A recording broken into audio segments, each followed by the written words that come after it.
પાઠ 5 વનસ્પતિઓ અને પ્રાણીઓનું સંરક્ષણ. પહેલો પ્રશ્ન છે, વનસ્પતિ પ્રકાશ સંશ્લેષણની ક્રિયા માટે કયા વાયુનો ઉપયોગ કરે છે? Carbon dioxide.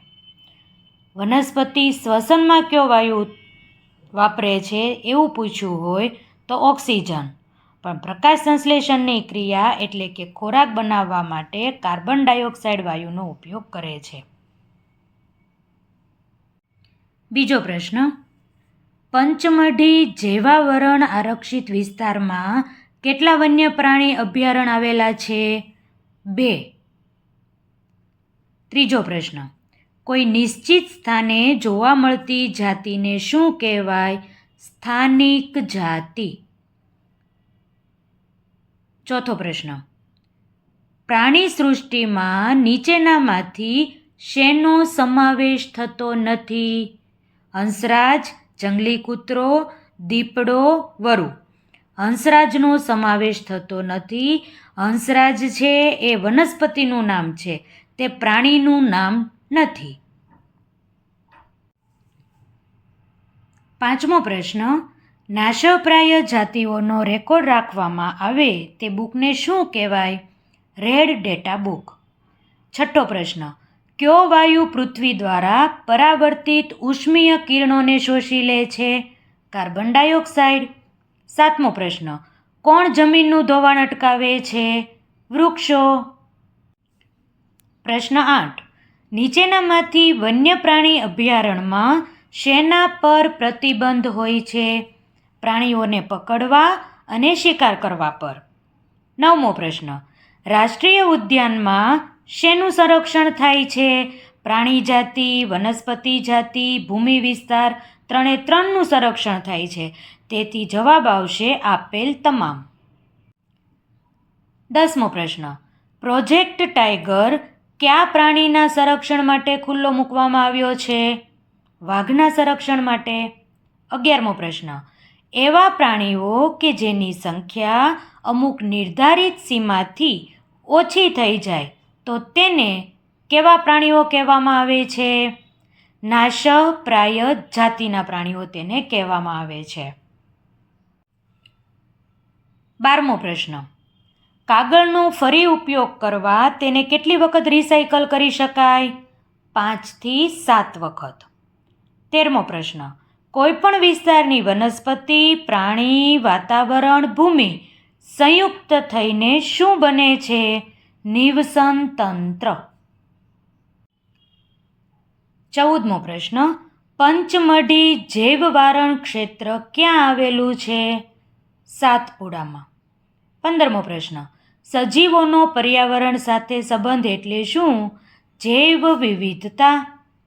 16મો પ્રશ્ન, પૃથ્વીની જલધારણ ક્ષમતા ઘટતા શું આવે છે? પૂર આવે. 17મો પ્રશ્ન, વૃક્ષોની વધુ રોપણીથી શું દૂર કરી શકાય? વન નાબૂદી છે તે દૂર કરી શકાય. 18મો પ્રશ્ન, વન્યજીવન અને વનસ્પતિ માટે સુરક્ષિત વિસ્તારને શું કહેવાય? જૈવવારણ આરક્ષિત વિસ્તાર તેને કહેવામાં આવે છે. 19મો પ્રશ્ન, પક્ષીઓ ઉડીને લાંબા અંતરની યાત્રા કરે છે તેને કેવા પક્ષીઓ કહેવાય છે? પ્રવાસી પક્ષી કહેવાય. 20મો પ્રશ્ન, જૈવિક મહત્વ ધરાવતા ક્ષેત્રનો બચાવ એ આપણી કઈ પરંપરાનો ભાગ છે? રાષ્ટ્રીય પરંપરાનો ભાગ છે. 21મો પ્રશ્ન, ભૂમિના ધોવાણથી ભૂમિમાં કેવા પદાર્થમાં ઘટાડો થાય છે? સેન્દ્રિય પદાર્થોમાં ઘટાડો થાય છે. 22મો પ્રશ્ન, પર્યાવરણનું નિવસન તંત્રનું સંરક્ષણ કરે તેને શું કહેવાય? રાષ્ટ્રીય ઉદ્યાન. 23મો પ્રશ્ન, નાના પ્રાણી કરતાં મોટા પ્રાણીને શું થવાનો ડર વધુ છે? લુપ્ત થવાનો. 24મો પ્રશ્ન, ભારતનું સૌપ્રથમ આરક્ષિત જંગલ, ક્યાં આવેલું છે? સાતપુડામાં. 25મો પ્રશ્ન, પંચમઢી જૈવાવરણ આરક્ષિત ક્ષેત્રમાં સ્થાનિક પ્રાણી જાતિ કઈ છે? ઉડતી ખિસકોલી. 26મો પ્રશ્ન, વન સંરક્ષણ અધિનિયમનો હેતુ શું છે? પ્રાકૃતિક વનોની જાળવણી કરવી અને તેનું સંરક્ષણ કરવું. 27મો પ્રશ્ન, એક જ જાતિના સભ્યો કેવા લક્ષણો ધરાવે છે? સમાન લક્ષણો જ ધરાવે. એક જાતિના હોય તેથી તેના લક્ષણો સમાન જ હોય. 28મો પ્રશ્ન, સાતપુડા રાષ્ટ્રીય ઉદ્યાનમાં ખાલી જગ્યા પણ આવેલ છે. ખડકોની ગુફાઓ પણ આવેલી છે. 29મો પ્રશ્ન, નીચેનામાંથી કઈ જોડ ખોટી છે?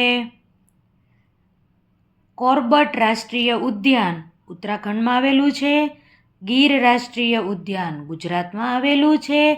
રણથંભોર રાષ્ટ્રીય ઉદ્યાન રાજસ્થાનમાં આવેલું છે કે સુલતાનપુર રાષ્ટ્રીય ઉદ્યાન ઉત્તર પ્રદેશમાં આવેલું છે? ખોટું શું છે તે કહેવાનું છે. સુલતાનપુર રાષ્ટ્રીય ઉદ્યાન છે એ ઉત્તર પ્રદેશમાં આવેલું છે. આ જોડ ખોટી છે. 30મો પ્રશ્ન, વિભાગ અ અને વિભાગ બનું જોડાણ કરવાનું છે. યોગ્ય જોડી ગોઠવી અને 4 વિકલ્પમાંથી આપણે યોગ્ય વિકલ્પ પસંદ કરવાનો છે. ગીર જંગલ રાષ્ટ્રીય ઉદ્યાન. ગીરનું જંગલ તો આપણા સૌરાષ્ટ્રમાં જ આવેલું છે, તેથી પહેલાની સામે એ આવશે. બ્લેકબક રાષ્ટ્રીય ઉદ્યાન. બ્લેકબક છે એ વેળાવદરમાં છે. વાંસદા રાષ્ટ્રીય ઉદ્યાન વલસાડમાં છે. દરિયાઈ રાષ્ટ્રીય ઉદ્યાન જામનગરમાં છે. આ તો આપણી આજુબાજુનો જ વિસ્તાર આવી ગયો. એ છે એ સાચો વિકલ્પ છે. 31મો પ્રશ્ન, નીચેના પૈકી કયું વન્ય પ્રાણી ભારતના રેડ ડેટા બુકના લિસ્ટમાં સામેલ નથી? ચિત્તો. 32મો પ્રશ્ન, વિશ્વના વધુ જૈવ વિવિધતા ધરાવતા 12 દેશોમાં ભારતનું સ્થાન કયા નંબરે છે? 6ઠ્ઠા નંબરે. 33મો પ્રશ્ન, ભારતમાં રાષ્ટ્રીય પ્રાણી અને રાષ્ટ્રીય પક્ષી તરીકે અનુક્રમે કોને ઘોષિત કરવામાં આવ્યા છે? આપણું રાષ્ટ્રીય પ્રાણી વાઘ અને રાષ્ટ્રીય પક્ષી મોર. તેથી જવાબ આવશે વાઘ અને મોર.